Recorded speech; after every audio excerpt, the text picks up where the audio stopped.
Salamlayırıq sizi. Bugün biz Azərbaycan Respublikası Konstitusiyasının çox mühüm bir fəslinə, 5-ci fəslə, yəni Milli Məclisə həsr olunmuş hissəyə dərindən nəzər salacağıq. Salam. Bəli, çox vacib bir mövzudur. Mənbəyimiz birbaşa Konstitusiyanın özüdür. Məqsədimiz də bu rəsmi mətni vərəqləyib, belə deyək, qanunverici hakimiyyətin, yəni Milli Məclisin necə qurulduğunu, necə işlədiyini anlamaqdır. Yəni, Konstitusiyanın hərfi və ruhu ilə tanış olacaq. Aynen. Birlikdə baxacağıq. Milli Məclis necə yaranır? O 125 deputat hansı qaydalarla seçilir? Onlardan nə tələb olunur? Və təbii ki, parlamentin səlahiyyətləri nələrdir? Bu səlahiyyətləri necə istifadə edir? Gəlin vaxt itirmədən başlayaq. Əvvəlcə məclisin təməl prinsiplərinə, tərkibinə baxaq. Sonra deputat statusu, onun detalları və ən sonda da səlahiyyətlər və iş mexanizmləri. Konstitusiyanın 81-ci maddəsi çox qısa və konkretdir. Qanunvericilik hakimiyyətini Milli Məclis həyata keçirir. Bəli, bu başlanğıc nöqtəsidir. Hakimiyyət bölgüsündə qanunverici qolun ünvanını göstərir. Ardınca da 82-ci maddə sayını müəyyən edir, 125 deputat. Hə, 125. Bu rəqəm özü də bir düşünülmüş seçimdir yəqin ki. Nə çox azdır ki, təmsilçilik zəifləsin, nə də həddən artıq çoxdur ki, məclisin işləməsi, yəni qərar qəbul etməsi çətinləşsin. Bir növ optimal say axtarışı kimi görünür. Maraqlıdır. Bəs bu 125 nəfər məclisə necə daxil olur? Yəni seçki prosesi. 83-cü maddə bunu izah edir. Majoritar seçki sistemi. Sonra da prinsiplər sadalanır. Ümumi, bərabər, birbaşa seçki hüququ. Sərbəst, şəxsi və gizli səs vermə. Baxın, bu prinsiplərin hər birinin öz dərin mənası var. Təsadüfən sadalanmayıb. Ümumi odur ki, demək olar əksəriyyətin səs vermə hüququ var. Bərabər, hər səs eyni çəkiyə malikdir. Bəli, bəli. Birbaşa, yəni xalq öz nümayəndəsini vasitəçi olmadan seçir. Sərbəst, təzyiq olmamalıdır. Şəxsi, heç kim başqasının əvəzinə səs verə bilməz və gizli, seçimin məxfiliyidir. Bunlar hamısı birlikdə demokratik seçkinin təməl daşlarıdır. Düzdür. Milli Məclisin fəaliyyət müddəti nə qədərdir? 84-cü maddə cavab verir. 5 il. Seçkilərin də konkret vaxtı var. Hər 5 ildən bir, noyabrın ilk bazar günü. Bu da bir stabillik elementi gətirir. Elədir. Proqnozlaşdırmaq olur. Amma bir istisna da qeyd olunub. Müharibə şəraitində əgər hərbi əməliyyatlar seçki keçirməyə imkan vermirsə, məclisin səlahiyyət müddəti uzadıla bilər. Hərbi əməliyyatlar bitənə qədər. Amma bu avtomatik olmur. Konstitusiya məhkəməsinin qərarı ilə olur. Müvafiq dövlət orqanının müraciəti əsasında. Bu çox ciddi bir hal üçün nəzərdə tutulub. Hə, aydındır. Bir də maraqlı detal var. Əgər bir deputat yeri boşalırsa və ora yeni seçki keçirilirsə, yeni seçilən deputat yalnız əvvəlki deputatın qalan səlahiyyət müddəti qədər işləyir. Bəli, bu da məclisin ümumi 5 illik dövrünü, ritmini pozmamaq üçündür. Yəni, bütün məclis eyni vaxtda seçilir və normalda eyni vaxtda səlahiyyəti bitir. Fərdi dəyişikliklər bu ümumi ahəngi pozmur. İndi gələk çox maraqlı bir suala. Kimlər deputat ola bilər? 85-ci maddənin birinci hissəsi deyir ki, seçkilərdə iştirak etmək hüququ olan hər bir vətəndaş. Hətta 2016-cı il dəyişikliyi ilə yaş məhdudiyyəti də götürülüb. İlk baxışda çox geniş bir dairədir. Bəli, çox inklüziv səslənir. Sanki deyir ki, səs verə bilirsənsə, seçilə də bilərsən. Amma ikinci hissə var və orada ciddi məhdudiyyətlər başlayır. Düzdür. Və bu məhdudiyyətlər əslində deputatdan nə gözlənildiyini göstərir. Gəlin baxaq o məhdudiyyətlərə. İkili vətəndaşlığı olanlar seçilə bilməz. Başqa dövlət qarşısında öhdəliyi olanlar. Yəqin ki, bu loyallıqla bağlıdır. Çox güman ki, dövlətə sədaqət prinsipi. Sonra, icra və ya məhkəmə hakimiyyəti sistemlərində qulluq edənlər. Amma elmi, pedaqoji və yaradıcılıq fəaliyyəti istisnadır. Bu, yəqin ki, hakimiyyət bölgüsüdür. Tamamilə. Maraqlar toqquşmasının qarşısını almaq və hakimiyyət qollarının bir-birindən asıllığını azaltmaq, yəni həm qanun yazan, həm də onu icra edən və ya mühakimə edən eyni adam olmasın. İstisnalar elm pedaqojika yaradıcılıq isə bu fəaliyyətlərin adətən birbaşa dövlət idarəçiliyi ilə toqquşmadığı qənaətindən irəli gəlir. Sonra din xadimləri var. Fəaliyyət qabiliyyətsizliyi məhkəmə tərəfindən təsdiq edilənlər. Ağır cinayətlərə görə məhkum olunanlar. Və ya məhkəmə hökmü ilə azadlıqdan məhrum etmə cəzası çəkənlər. Siyahı həqiqətən də əhatəlidir. Bəli, bu siyahıya bütövlükdə baxanda Konstitusiyanın ideal qanunverici obrazını necə gördüyünü anlamaq olar. Bu təkcə hüquqi maneələri aradan qaldırmaq deyil, həm də deputatın bütün enerjisini qanunvericiliyə sərf etməsini, müəyyən bir etik və hüquqi çərçivəyə uyğun olmasını təmin etmək məqsədi daşıyır. Deməli, seçilmək hüququ genişdir, amma namizəd olmaq üçün konkret şərtlər var. Seçki oldu, nəticələr müəyyənləşdi. Bəs bu nəticələrin doğruluğunu kim yoxlayır və təsdiq edir? 86-cı maddə bu vacib funksiyanı Konstitusiya Məhkəməsinə həvalə edir. Bu, seçki prosesinin son mərhələsində bir növ legitimlik möhrüdür. Məhkəmə yoxlayır və təsdiq edir. Deputatların səlahiyyətləri nə vaxt başlayır, nə vaxt bitir? 87-ci maddə bunu da tənzimləyir. Səlahiyyətlər yeni çağırış Milli Məclisin ilk iclas günü başa çatır. Bu, fasiləsizliyi təmin edir. Bəli, hakimiyyətdə boşluq yaranmır. Köhnə məclis yenisi işə başlayana qədər səlahiyyətli qalır. Və məclis yalnız 83 deputatın səlahiyyəti təsdiq olunduqdan sonra tam səlahiyyətli sayılır. Yəni, işə başlamaq üçün bir kvorum var. Hə, 83 nəfər. Bu da 125-in təxminən 3də 2-sidir. Yəni, məclisin işlək olması üçün kifayət qədər nümayəndənin olması şərtdir. Maraqlıdır ki, məclisin səlahiyyət müddətinin bitməsinə 120 gündən az qalmış boşalan yerlərə seçki keçirilmir. Bu da yəqin ki, praqmatik bir yanaşmadır. Qısa bir müddət üçün, cəmi bir neçə ay üçün yeni seçki təşkil etmək həm vaxt, həm də vəsait baxımından səmərəli olmaya bilər.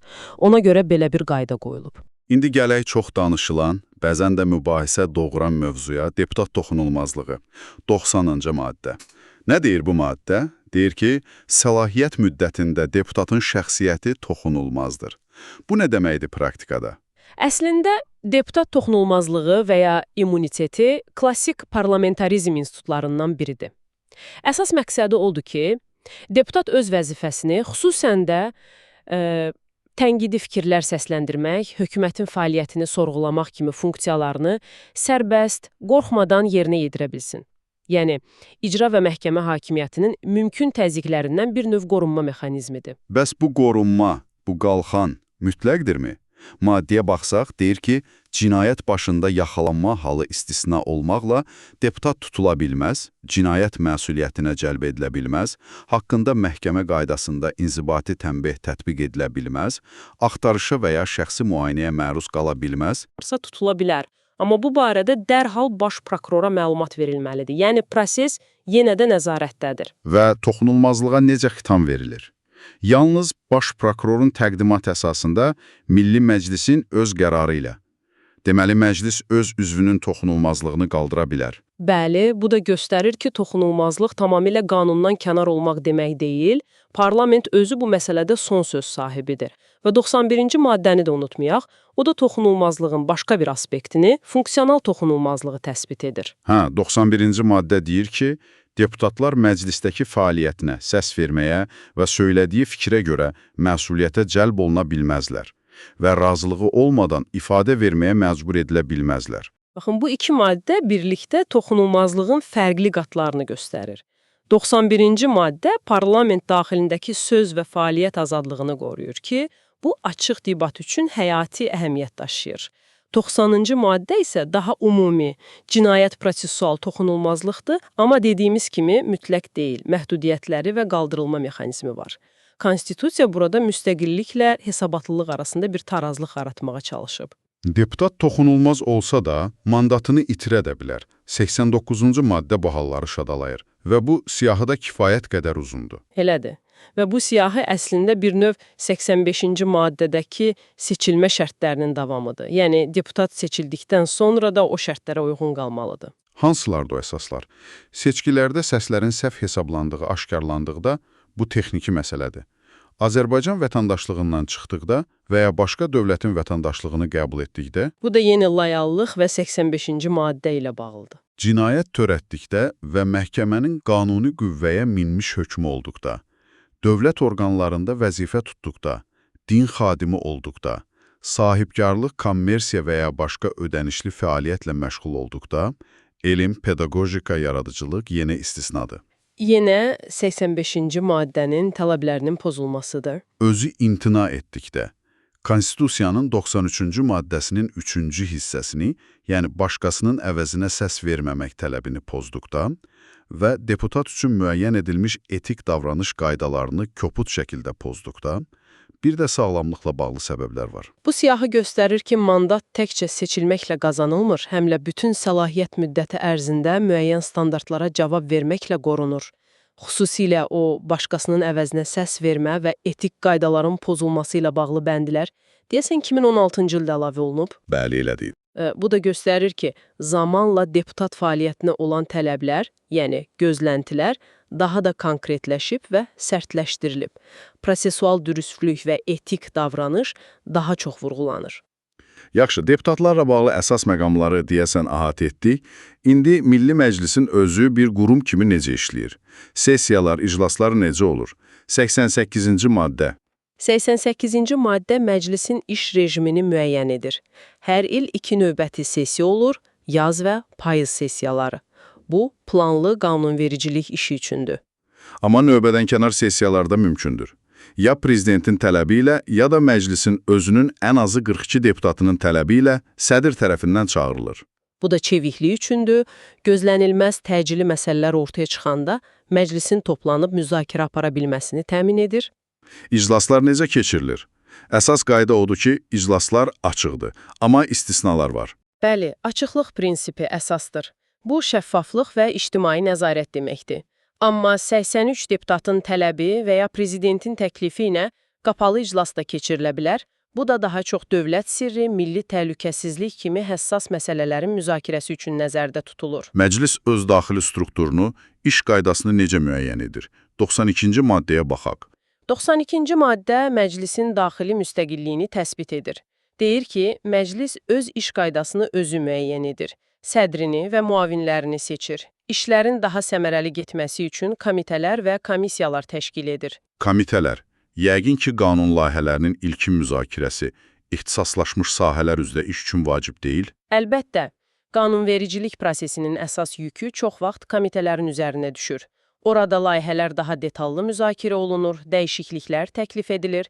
Bir də hesablama palatası var ki, onu da məclis yaradır. Hesablama palatasının funksiyası nədir? Hesablama palatası əslində məclisin çox mühüm bir nəzarət funksiyasını, dövlət büdcəsinin xərclənməsinə, yəni dövlət vəsaitlərinin istifadəsinə nəzarət funksiyasını həyata keçirən bir orqandır. Məclisə hesabat verir. Məclis hansı formalarda qərarlar qəbul edir? 93-cü maddə 3 növ aktı sadalayır. Konstitusiya qanunları, qanunlar və qərarlar. Bu fərqli növlər qəbul edilən normanın hüquqi qüvvəsini və əhəmiyyətini göstərir. Konstitusiya qanunları adətən konstitusiyada nəzərdə tutulan əsas məsələləri tənzimləyir və daha yüksək səs çoxluğu ilə qəbul edilir. Qanunlar adi normativ aktlardır, qərarlarsa daha çox təşkilati və ya konkret məsələlərlə bağlı olur. Və 93-cü maddədə bir daha vurğulanır, deputatlar səs vermə hüququnu şəxsən həyata keçirməlidir. Bayaq mandatın itirilməsi səbəblərində də bunu görmüşdük. Bir də 4-cü hissə var, çox maraqlı səslənir. Milli Məclisin qəbul etdiyi aktlarda icra və məhkəmə hakimiyyəti orqanlarına konkret tapşırıqlar nəzərdə tutula bilməz. Bəli, bu hakimiyyət bölgüsü prinsipinin çox bariz bir təzahürüdür. Qanunverici orqan ümumi qaydaları, qanunları müəyyən etməlidir. Amma konkret bir işin necə görüləcəyini və ya bir məhkəmə işinin necə həll ediləcəyini birbaşa icra və ya məhkəmə orqanına tapşırmamalıdır. Hər hakimiyyət qolunun öz səlahiyyət dairəsi var. İndi isə gəldik Milli Məclisin səlahiyyətlərinin özünə. Konstitusiyanın 94 və 95-ci maddələri bu geniş mövzunu əhatə edir. 94-cü maddə Milli Məclisin müəyyən etdiyi ümumi qaydalar başlığı altındadır və siyahı həqiqətən də çox genişdir. Həqiqətən də demək olar ki, cəmiyyət həyatının bütün fundamental sahələrini əhatə edir. Dövlət sərhəddi, referendum, seçkilər, prezident, parlament, bələdiyyə, məhkəmə quruluşu və prokurorluq, vəkillik, notariat. Davam edir. Mülki hüquq obyektləri, mülkiyyət hüququ, əqli mülkiyyət hüququ, öhdəlik hüququ, vərəsəlik hüququ. Ailə münasibətləri, vergilər, rüsumlar, ödənişlər, əmək münasibətləri, sosial təminat, cinayətlər və digər hüquq pozuntuları, cinayət məsuliyyətinin müəyyən edilməsi. Müdafiə və hərbi qulluq, dövlət qulluğu, fövqəladə vəziyyət, hərbi vəziyyət rejimi, dövlət təltifləri. Beynəlxalq müqavilələrin təsdiqi və ləğvi, rabitə, standartlaşdırma, metrologiya, statistika, gömrük işi, bank işi, Mühasibat uçotu. Bu siyahı sanki bitmir. Bu siyahı əslində Milli Məclisin ölkənin hüquqi skeletini necə qurduğunu göstərir. Bu sahələrdə ümumi qaydaları müəyyən etmək o deməkdir ki, məclis bu sahələri tənzimləyən əsas qanunları qəbul edir. Məsələn, mülki məcəlləni, cinayət məcəlləsini, vergi məcəlləsini və s. Bunlar cəmiyyətin fundamental qaydalarıdır. Və bu qaydaların qəbulu üçün də fərqi səs çoxluğu tələb olunur. Seçki və referendumla bağlı olanlar 83 səslə, digər ümumi qaydalar isə 63 səslə qəbul edilir. Bəli, bu da məsələnin əhəmiyyətindən asılı olaraq daha yüksək konsensus tələbini göstərir. Seçki kimi fundamental məsələlər üçün daha çox səs lazımdır. 95-ci maddə isə Milli Məclisin həll etdiyi məsələlər başlığı altındadır.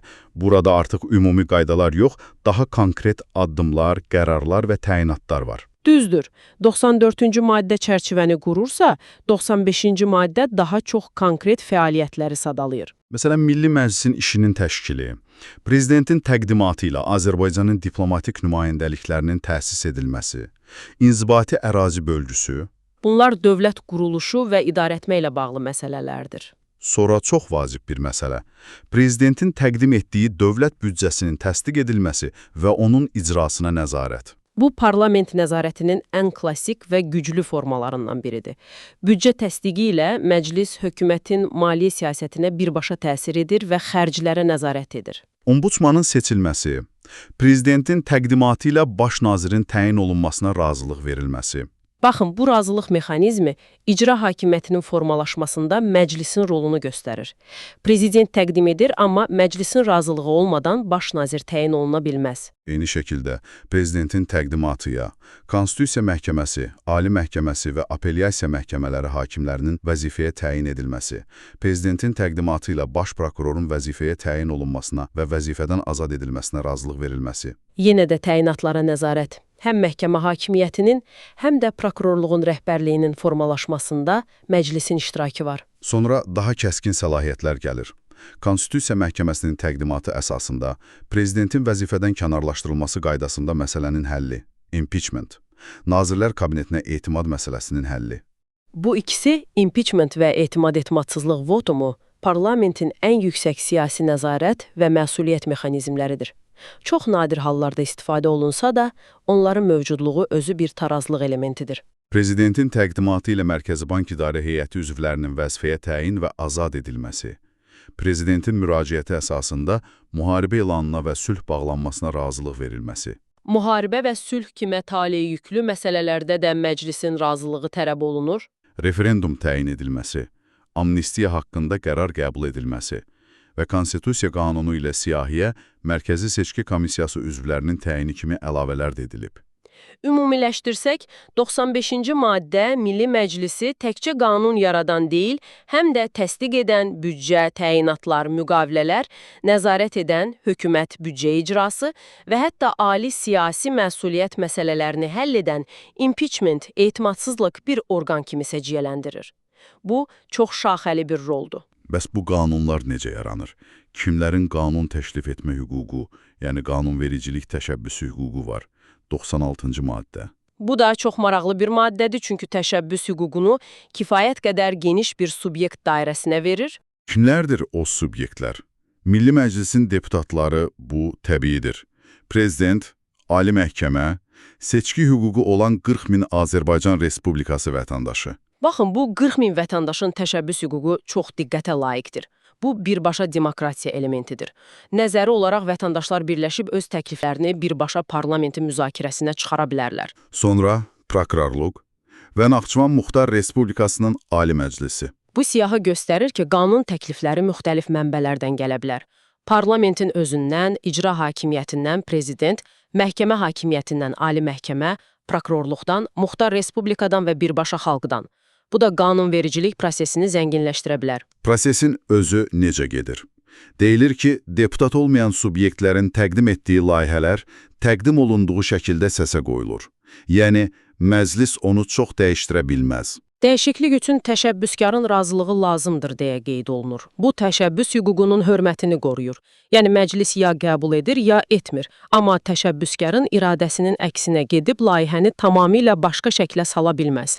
Bir də layihələr əsaslandırılmalıdır və müəyyən müddətlər var. Bəli, 2 ay ərzində səsə qoyulmalıdır. Əgər layihə təcili elan edilibsə, hətta 20 gün ərzində. Bu müddətlər də vacibdir ki, təkliflər uzun müddət rəflərdə qalmasın, proses ləngiməsin. Qanun qəbul edildi. Sonrakı mərhələ nədir? 97-ci maddə deyir ki, qəbul edilmiş qanunlar 14 gün ərzində prezidentə imzalanmaq üçün təqdim edilir. Təcili qanunlar isə 24 saat ərzində. Prezidentin imzalaması qanunun qüvvəyə minməsi üçün zəruri olan son mərhələdir. Və 98-ci maddəyə görə qanunlar və qərarlar əgər onların özündə başqa qayda nəzərdə tutulmayıbsa, dərc edildiyi gündən qüvvəyə minir. Bu da hüquqi müəyyənlik üçün vacibdir. Hamı bilməlidir ki, qanun nə vaxtdan qüvvədədir. Və nəhayət gəldik bir qədər, necə deyərlər, dramatik bir ehtimala Milli Məclisin buraxılması. Bu, ümumiyyətlə mümkündürmü? Konstitusiyaya 2016-cı ildə əlavə edilmiş 98+1 maddəsi var. Və deyir ki, bəli, mümkündür, amma... Amma çox ciddi və çox spesifik hallarda. Bu, adi bir siyasi gediş deyil, son dərəcə müstəsna hallar üçün nəzərdə tutulmuş bir mexanizmdir və prezident tərəfindən tətbiq edilə bilər. Hansılar da o hallar? 3 əsas hal göstərilib. Birincisi, əgər eyni çağırış Milli Məclis bir il ərzində 2 dəfə Nazirlər Kabinetinə etimadsızlıq göstərərsə. Bu, parlamentlə hökumət arasında dərin, fundamental və həll edilə bilməyən bir böhran vəziyyətini göstərir. İkinci hal. Əgər Milli Məclis, Konstitusiya Məhkəməsi, Ali Məhkəmə və Mərkəzi Bank İdarə Heyətinə üzvlüyən namizədləri prezident 2 dəfə təqdim etdikdən sonra qanunla müəyyən edilmiş müddətdə təyin etməzsə, yəni vacib təyinatları həyata keçirməkdən imtina edərsə, bu da dövlət orqanlarının formalaşmasının və fəaliyyətinin iflic olması deməkdir. Məclis öz konstitusiyon vəzifəsini yerinə yetirmir. Və üçüncü hal.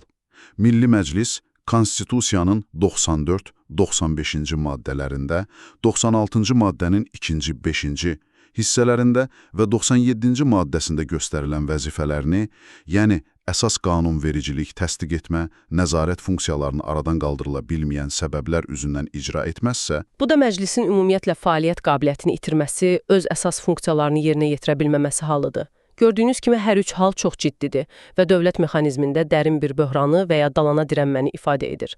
Ona görə də məclisin buraxılması son çarə kimi nəzərdə tutulub. Beləliklə, bütün bu maddələrə, bu V fəslə ümumi bir nəzər saldıqdan sonra, Milli Məclisin Azərbaycanın idarə etmə sistemindəki yerini və rolunu necə yekunlaşdırmaq olar? Məncə, Konstitusiyanın bu fəsli Milli Məclisi çoxşaxəli bir orqan kimi təqdim edir. O, təkcə qanun yazan bir fabrik deyil. O, həm xalqı təmsil edir, seçkilər yolu ilə, həm vacib qərarları təsdiq edir, büdcə, təyinatlar, beynəlxalq müqavilələr, həm digər hakimiyyət qollarına, xüsusən icra hakimiyyətinə nəzarət edir, həm də özünün daxili işini təşkil edir. Onun statusu, səlahiyyətləri, hətta məhdudiyyətləri belə digər hakimiyyət qolları ilə mürəkkəb bir tarazlıq və qarşılıqlı əlaqə sistemi çərçivəsində müəyyən edilib. Bugün sizinlə Konstitusiyanın Milli Məclisə aid olan bu vacib fəslini, necə deyərlər, sümüyünə qədər təhlil etməyə çalışdıq. Onun necə formalaşmasından, deputatların hüquq və vəzifələrindən, məclisin işləmə qaydalarından, çox geniş səlahiyyətlərindən, qanunların yaranma prosesindən, hətta ən son ehtimal olan buraxılma şərtlərinə qədər. Ümid edirəm ki, bu söhbətimiz dinləyicilər üçün də faydalı oldu və Azərbaycanın qanunverici hakimiyyətinin konstitusiyon təməlləri barədə daha aydın bir mənzərə yaratdı. Bu fəsil həqiqətən də dövlət idarəçiliyinin fundamental prinsiplərini özündə əks etdirir.